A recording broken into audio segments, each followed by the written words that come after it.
अस्सलाम वालेकुम। भाई, सबसे पहले मीडिया के लोगों से खुसूसन अपील की जाती है कि अब हमारा प्रोग्राम बाकायदा शुरू हो चुका है, इसलिए बराह करम आप लोगों से बाइक लेना और अपनी तकरीरें करना बंद कर दीजिए। अब स्टेज से जो ज़िम्मेदाराना गुफ्तगू होगी, यही गुफ्तगू पूरे मुल्क के लिए मोतबर मानी जाएगी। और मीडिया के वो लोग जो हर प्रोग्राम को हुकूमत के मकसद के तहत कवर करते हैं, उनसे गुजारिश है कि बराह करम आप जो अफवाहें फैला कर मुल्क को गुमराह कर रहे हैं और हिंदुस्तान भर के लोगों को भ्रमित कर रहे हैं, आप अपने पेशे के साथ नमक हलाली नहीं कर रहे हैं। इसलिए मैं फिर एक मर्तबा अपनी गुफ्तगू करने से कब्ल मीडिया के लोगों से मुअद्दबाना गुजारिश करूंगा कि आप समाज की आँख हैं, समाज की निगाह हैं, और आपके ज़रिए समाज अपने हालात को देखता, पढ़ता और सुनता है। और आप अपनी प्रोफेशनल ड्यूटी पूरी करने के बजाय समाज को गुमराह करेंगे, समाज को भ्रमित करेंगे, समाज में नफ़रत का माहौल पैदा करेंगे, तो आप अपनी ड्यूटी पूरी नहीं कर रहे हैं, बल्कि अपनी ड्यूटी से खुली हुई गद्दारी कर रहे हैं। मेरा ख्याल ये है कि ये मैसेज तभी लोगों तक पहुंच गया। अब कुछ ज़रूरी बातें मैं आपकी खिदमत में पेश करना जा रहा हूं। बिस्मिल्लाहिर्रहमानिर्रहीम। किसे खबर थी बहार आते ही फूल रंगी कफन बनेंगे, किसे खबर थी बहार आते ही फूल रंगी कफन बनेंगे, कदम कदम पर रविश रविश पर चमन में दारो रसन बनेंगे। न होता गुलची का लब पे शिकवा, न करते फूलों की आरजू हम, अगर समझते चमन के दुश्मन मुहाफिजाने चमन बनेंगे। रहे तलब में यकीन था किसको कि होगा एक दिन ये सानहा भी, रुकेगा मंजिल पे कारवां जब तो राहबर राहजन बनेंगे। मोहतरम हजरात, आज का ये अज़ीमुश्शान विशाल धरना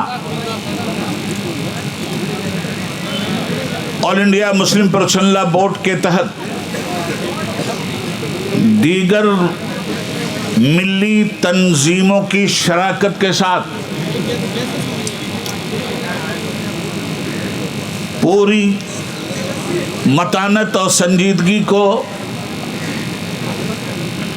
हासिल करते हुए अपनी बात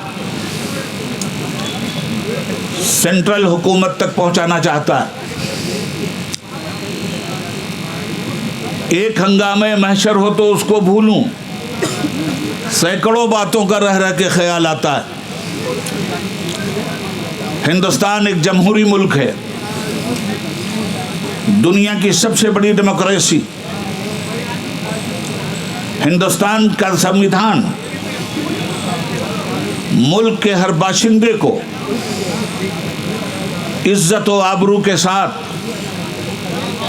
अपने मजहबी तहफ़्फ़ुज़ात के साथ, अपने धर्म और करम रहन और सहन के साथ जीने और खुलकर जीने की पूरी आज़ादी देता है। मुल्क का संविधान ख़ास तौर पर माइनॉरिटीज़ के लिए बहुत सेंसिटिव जहन रखता है।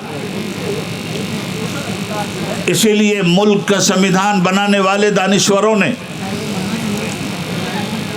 1947 से लेकर 1950 तक ये महसूस कर लिया था कि अक्सरियत की आवाज़ अक्सर व बेशतर अक़लियत की आवाज़ को दबाने में कामयाब हो जाती है। इसलिए अक़लियत की आवाज़ को दबाया ना जाए, और उनके हक हुकूक पर किसी तरह जुल्म व सितम के तीर न बरसाए जाएं। मुल्क के संविधान ने अलग से माइनॉरिटीज़ के लिए कुछ सेक्शन कायम किए और कुछ दफात और आर्टिकल्स ऐसे रहे जिसमें ये बात साफ तौर पे कह दी गई कि हिंदुस्तान का मुसलमान कश्मीर से लेकर कन्याकुमारी की सरहदों तक और गुजरात की वादी से लेकर बंगाल की खाड़ी तक मुकम्मल तौर पर हिंदुस्तानी तमाम शहरियों के मुकाबले में अपनी शहरी आज़ादी का तसव्वुर रखता है। हमारे हालात, हमारा निकाह, हमारा ब्याह, हमारा तलाक, हमारा मुहस्बा, हमारा वक्फ, हमारे मज़हब के जितने भी कवानीन हैं, सारे कवानीन के तहफ़्फ़ुज़ के लिए मुल्क के संविधान ने गारंटी दी है। मुल्क में हुकूमत सेकुलर होगी, ये भी मुल्क के संविधान का एक फ़ैसला है। सेकुलर हुकूमत का मतलब होता है ला मज़हब, हुकूमत का कोई धर्म नहीं होगा, मगर सेकुलर मुल्क में उस बेधर्म हुकूमत की जिम्मेदारी होगी कि जितने भी धार्मिक लोग अपनी ज़िंदगी धर्म की बुनियाद पर गुजारते हैं, उन तमामी तर लोगों के धर्म और कर्म की पूरी हिफाजत की गारंटी सेकुलर हुकूमत को लेनी है। और जहाँ किसी मज़हब के अंदर किसी दूसरे ने अगर रुकावट पैदा की तो ऐसी सूरत में हुकूमत की जिम्मेदारी है कि कानून उसके गिरेबान तक पहुँचे। इसी तरह जहाँ हमारी और सारी चीज़ें हैं उसमें ये वक्फ की जायदादें हैं। जिस तरह नमाज और रोज़ा, हज और ज़कात हमारे लिए ज़रूरी है, उसी तरह से हज और रमज़ान के रोज़े हमारे लिए ज़रूरी हैं और उसी तरह से ये वक्फ की जायदाद का तहफ़्फ़ुज़ भी हमारे लिए ज़रूरी है। सबसे पहले 2 मिनट में मैं ये बात साफ कर देना चाहता हूँ कि वक्फ की जायदाद का बैकग्राउंड क्या है। हिंदुस्तान के मुसलमानों ने अपनी जायदाद खुदा के नाम पर वक्फ करते हुए मुसलमानों के हवाले किया। मस्जिद के लिए, मदरसे के लिए, कब्रिस्तान के लिए, दरगाहों के लिए, इमाम बाड़ों के लिए, ईदगाहों के लिए। वक्फ के कानून को हिंदुस्तान के संविधान ने इतनी मजबूती दी है कि जो चीज़ें वक्फ हो चुकी हैं उन्हें न मुसलमान ख़रीद सकता है न गैर मुस्लिम, न मुसलमान उन पर कब्ज़ा कर सकता है न गैर मुस्लिम और न हुकूमत। मगर मुल्क के इस कानून की धज्जी इस तरह से उड़ाई गई कि आज कुछ बेईमान मुसलमानों और कुछ बेईमान गैर मुस्लिमों और बेईमान हुकूमतों ने भी वक्फ की जायदाद पे कब्ज़ा और तसल्लुत जमा कर हमें शर्मिंदा किया। हुकूमत को ये चाहिए था कि वक्फ तरमीमी एक्ट पेश करने के बजाय जहाँ जहाँ धांधलियाँ हो रही हैं उन धांधलियों को ख़त्म करते हुए मजबूत कानून का शिकंजा उन पे कसे। बजाय इसके हुकूमत ने वक्फ की जायदाद ही को हड़प करने का एक नापाक मंसूबा बनाया और वक्फ की जायदाद के सिलसिले में जो तरमीमी बिल लाया गया, उस तरमीमी बिल की कुछ दफ़ात मैं आपके सामने रखना चाहता हूँ ताकि साफ समझ में बात आ जाए कि ये बिल मुसलमानों के लिए हानिकारक क्यों है। पहली बात, कोई भी ट्रस्ट हो हिंदुस्तान में, मंदिरों के बहुत बड़े बड़े ट्रस्ट हैं, हमारे सिख भाइयों के गुरुद्वारों के बहुत बड़े बड़े ट्रस्ट हैं, बौद्धिस्ट भाइयों के बहुत बड़े ट्रस्ट हैं। किसी भी ट्रस्ट में किसी गैर बिरादरी को मेंबर की हैसियत से एंट्री नहीं है। सिखों के ट्रस्ट में हिंदुओं की एंट्री नहीं, हिंदुओं के ट्रस्ट में मुसलमानों की एंट्री नहीं।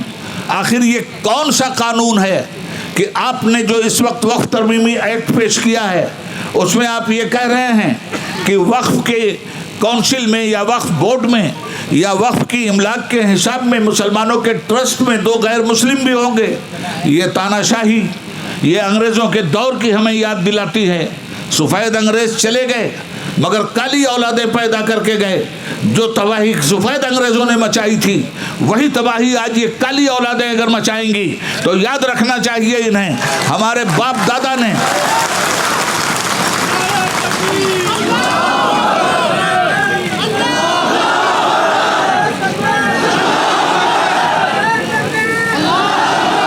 इन्हें याद रखना चाहिए इस बात को कि हिंदुस्तान में हम ताबेदार बनकर जीने के लिए तैयार नहीं थे। हम हिंदुस्तान के वफादार भी हैं और हकदार भी हैं। हिंदुस्तान किसी के बाप की जागीर नहीं है। ताबेदारी के तौर पर हमने हिंदुस्तान को कबूल नहीं किया है, वफादारी की बुनियाद पर हमने हिंदुस्तान को कबूल किया।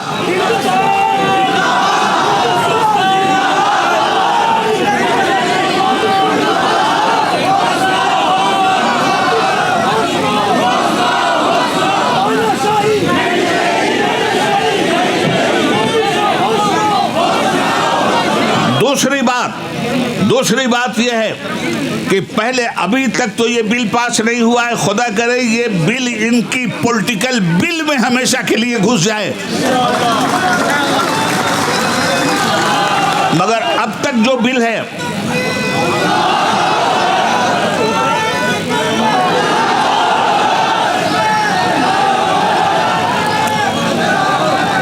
अब तक वक्फ में एक सर्वे कमीशन होता है, जरा इसको भी जहन में रख लीजिएगा ताकि तफसील पूरी हो जाए और मेरे पीछे आने वाले फाजिल मुकर्ररीन के लिए सहूलतें भी पैदा हो जाएं। एक वक्फ का कमिश्नर, पूरे सूबे में एक कमिश्नर होता है। वो पूरे सूबे की वक्फ जायदाद का सर्वे करके गवर्नमेंट को देता है और उसमें ये बात क्लियर होती है कि कहाँ कहाँ वक्फ की इमलाक पर किन किन बेईमानों ने कब्जा कर रखा है। अब उस चीज को भी हटाया जा रहा है। अब ये पावर डिस्ट्रिक्ट कलेक्टर को दिया जा रहा है। फॉर एग्जाम्पल यूपी में 80 जिले हैं, 80 जिलों का एक कमिश्नर होता है। अब 80 जिलों में 80 कलेक्टर आपकी वक्फ की जायदाद के को देखने वाले होंगे और कलेक्टर साहब आपसे ये पूछेंगे, भाई रेलवे को हड़प कर गए, तुम हड़प कर गए, हवाई जहाज हड़प कर गए, एयरपोर्ट हड़प कर गए, वो बोध गया हड़प करना चाहते हो, वो हड़प कर रहे हो। सब इतने बड़े हड़पू हो तुम कि सब कुछ हड़प करके चले जाओगे और मिल्लत खामोश बैठी रहेगी। ऐसा कभी नहीं हो सकता।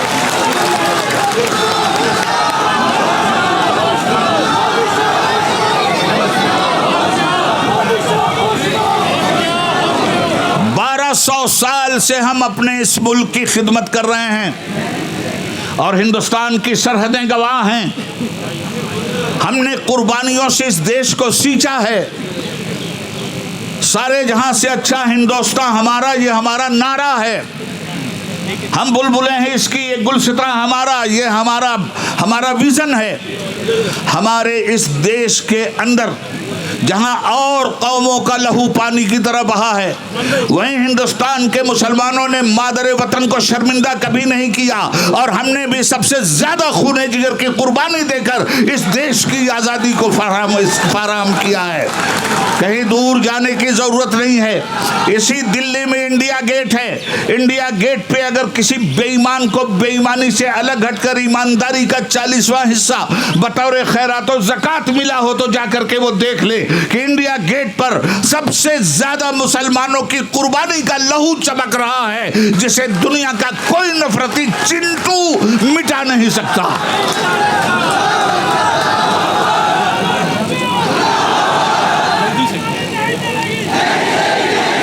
तो एक तो बिल्कुल क्लियर सी बात मैं कह दूं आपसे कि आज का जो ये एहतजाजी मुजाहिरा और धरना हो रहा है,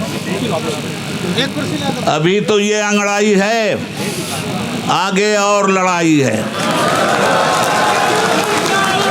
अगर गवर्नमेंट अपनी तानाशाही से बाज नहीं आई तो पूरे मुल्क में औकाफ की इमलाक के तहफ़्फ़ुज़ के लिए all India Muslim personal board कमर कस के उतरेगा और हिंदुस्तान की धरती पर मुसलमानों के हुकूक, भारत के संविधान की हिफाजत के लिए हर उस कुर्बानी से गुजरेगा जो कुर्बानी हमारा देश हमसे चाहता है। कल भी कुर्बानी दिया था, आज भी देश के संविधान के तहफ़्फ़ुज़ के लिए हम हर कुर्बानी के लिए तैयार हैं। और याद रखिएगा, ये सिर्फ वक्फ का मामला नहीं है। वक्फ की जायदाद को तबाह करने वाले दरअसल देश के संविधान को तबाह करने जा रहे हैं। 500 साल पहले मस्जिद के लिए ज़मीन वक्फ हुई, 500 साल से मस्जिद है।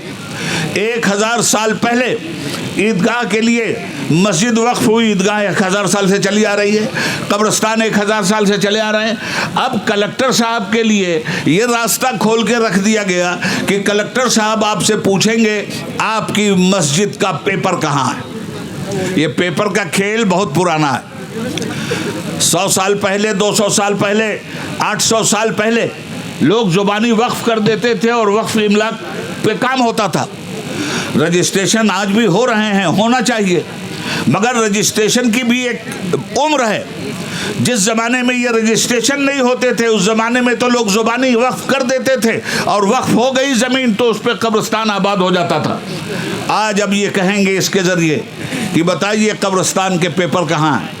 आपके पास पेपर नहीं है तो आपने वक्फ के नाम पर भारत की धरती पे कब्जा जरूर ज़बरदस्ती कर लिया है। आपने गवर्नमेंट की ज़मीन पे कब्जा किया है, इसलिए इस पे बुलडोज़र चलेगा, इसलिए मस्जिद पे बुलडोज़र चलेगा, इसलिए ईदगाह पे बुलडोज़र चलेगा, इसलिए इमामबाड़े पे बुलडोज़र चलेगा। ये कोई बाप की बपौती नहीं है, कोई आपकी हुकूमत शख्सी नहीं है। आप भी 5 साल के खैराती दान पर आए हैं, वो भी मतदान पर आए हैं, इसे मत भूलिएगा।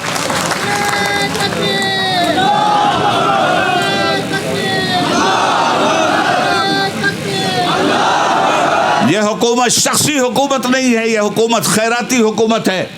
मैं साबित करूंगा इस बात को। आप कहते हो ना मतदान, ये हमारा मीडिया कहता है मतदान कीजिए और नेताजी कहते हैं आप मतदाता हैं।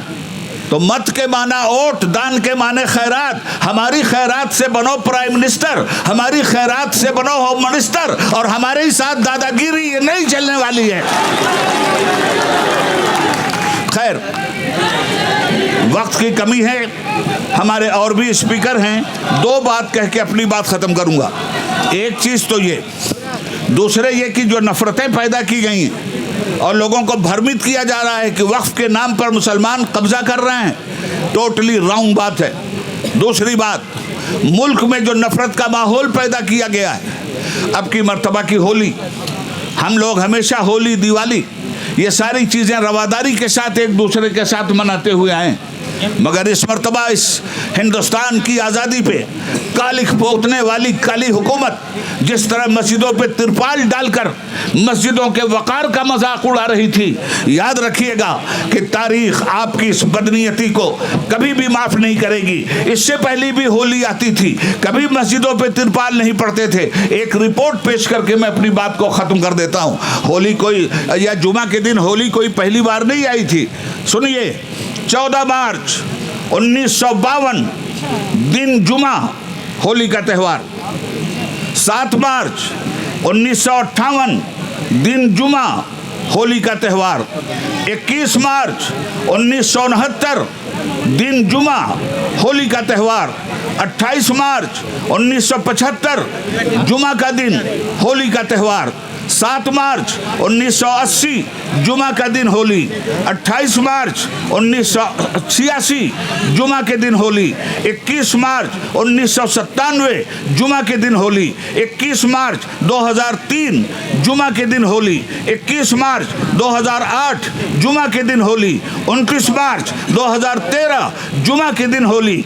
22 मार्च 2019 जुमा के दिन होली। और 14 मार्च 2025 की होली को लेकर माहौल में जितना जहर घोला गया, आज़ाद हिंदुस्तान में हमने ना ऐसी होली देखी, ना ऐसी नफरत देखी। मैं पूछना चाहता हूँ, इतने जुमा को होली 1952 से आती रही, जिसको मैंने रिकॉर्ड किया है, कभी भी इस मुल्क में हिंदुओं और मुसलमानों में नफरत का माहौल नहीं पैदा हुआ। आप हुकूमत कर रहे हो और नफरत की चिंगारियां सुलगा रहे हो, तो याद रखना कि ये नफरत के शोले बहुत ज़्यादा दिनों तक हिंदुस्तानी अवाम को गुमराह नहीं कर सकते। इस मुल्क की अवाम ने मुल्क की आज़ादी के लिए हिंदू का हा निकाल कर, मुस्लिम का मा निकाल कर, हम बन करके मुल्क की आज़ादी हासिल की है। आज भी हम बनकर अपने देश को बचाएंगे, संविधान को बचाएंगे, वक्फ की जायदाद को बचाएंगे। हिंदुस्तान जिंदाबाद। All India Muslim personal law board जिंदाबाद।